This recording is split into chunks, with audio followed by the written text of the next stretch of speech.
আজ আমাদেরকে যারা প্রশ্ন করেন যে সরকারের 6 মাস গেল না, এখনই আপনারা সরকারের বিরুদ্ধে কথা বলছেন কেন, তাদের প্রতি বিনীতভাবে আমাদের আহ্বান একটাই থাকবে, আমরা এই সরকারের সমালোচনা করতে চাই নাই, আমরা সরকারের বিরুদ্ধাচরণ করতে এখনো প্রস্তুত নই, কিন্তু সরকার তো জন্মের প্রথম দিন থেকেই 70% মানুষের জনগণের ভোটের সঙ্গে গাদ্দারি করেছে। বাংলাদেশের মানুষ একের পর এক সংগ্রাম করে গিয়েছে। এই সংগ্রামের ভিত তৈরি হয়েছিল 2013 সালের শাপলা চত্বরে। হেফাজতে ইসলাম বাংলাদেশের সিংহ শার্দুলেরা, নবী প্রেমিক তাওহীদি জনতা বুকের তাজা রক্ত দিয়ে ঢাকার রাজপথে শাপলা চত্বরে বিপ্লবের ভিত তারা তৈরি করেছিল। 24 জুলাই বিপ্লবের, 36 জুলাইয়ের উদিত স্বাধীনতার সেই সূর্যকে বাংলার আকাশে সংরক্ষণ করাই আমাদের বর্তমান আন্দোলনের একমাত্র লক্ষ্য। গোটা বাংলাদেশ ব্যাপী ভোট হলো। একটা ভোটে সংসদ নির্বাচনে 50%-এর কিছু মানুষ, বেশি মানুষ ভোট দিল ধানের শীষ সহ বিএনপি এবং তার মিত্রদেরকে। তারা সংখ্যাগরিষ্ঠতা পেয়ে 200 অধিক আসন কেড়ে নিয়ে ইঞ্জিনিয়ারিং এর মাধ্যমে সুপরিকল্পিতভাবে 2/3 মেজরিটি তারা বেছে নিয়েছে। বিগত অন্তর্বর্তীকালীন সরকারের রেজওয়ানা চৌধুরীদের মতো ষড়যন্ত্রকারীরা ষড়যন্ত্র করে তারা 2/3 মেজরিটি বিএনপিকে দিয়েছে। আমার ভোটের, আমার আসন থেকে পরিকল্পিতভাবে পরাজিত করে আমাদেরকে সংসদে সত্য কথাগুলো উচ্চারণ করার পথ রুদ্ধ করে দেওয়া হয়েছে। আমরা মেনে নিয়েছি দেশের স্বার্থে, আমরা মেনে নিয়েছি জনগণের স্বার্থে।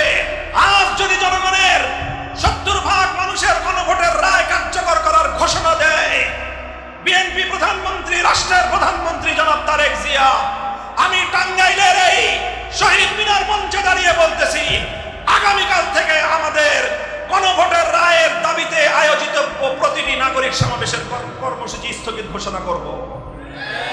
আর যদি তারা গণভোটের রায় কার্যকর করার কোন পদক্ষেপ গ্রহণ করতে ব্যর্থ হয়, আমাদের এটা শুধু নাগরিক সমাবেশ নয়, প্রকারান্তরে ধীরে ধীরে মহাসমাবেশে পরিণত হবে, মহা আন্দোলনে পরিণত হবে ইনশাআল্লাহ। প্রধানমন্ত্রী ভারত সফর নিয়ে যেই শক্ত অবস্থান গ্রহণ করেছে, যতদিন পর্যন্ত ভারত তার ভুল কূটনীতি থেকে ফিরে না আসবে, ততক্ষণ পর্যন্ত স্বাধীন সার্বভৌম বাংলাদেশের আত্মমর্যাদা সম্পন্ন প্রধানমন্ত্রী দিল্লি সফর করতে পারে না।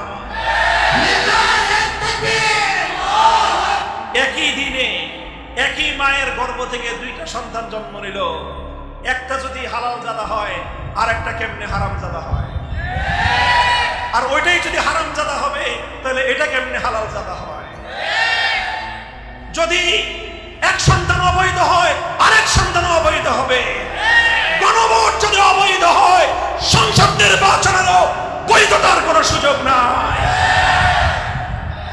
আপনি কেন দাম বাড়াতে চান?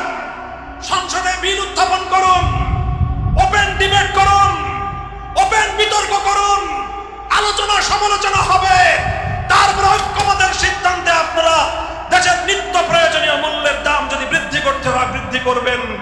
আর জনগণের সঙ্গে যদি আলো আধারের এরকম প্রতারণার খেলা খেলতে চান, জনগণের কাছে কিন্তু সর্বশেষ কার্ড আছে, সেই কার্ডের নাম হলো লাল কার্ড। পিন্টু ভাই, টুকু ভাই, আপনারাও আমাদের কথাগুলো বুঝুন। আমরা আপনাদের শত্রু নই, আমরা আপনাদের সমালোচনা করি আপনাদের কল্যাণের জন্য, বিএনপির কল্যাণের জন্য, বাংলাদেশের কল্যাণের জন্য। বাংলাদেশ খেলাফত মজলিস টাঙ্গাইল জেলা শাখার উদ্যোগে আয়োজিত গণভোটের রায় বাস্তবায়ন, আইন শৃঙ্খলা পরিস্থিতি অবনতির প্রতিবাদ এবং নাগরিকদের বিভিন্ন সমস্যা সমাধানের দাবিতে আয়োজিত আজকের এই নাগরিক সমাবেশে উপস্থিত সংগ্রামী সভাপতি, উপস্থিত বাংলাদেশ খেলাফত মজলিসের কেন্দ্রীয় জেলা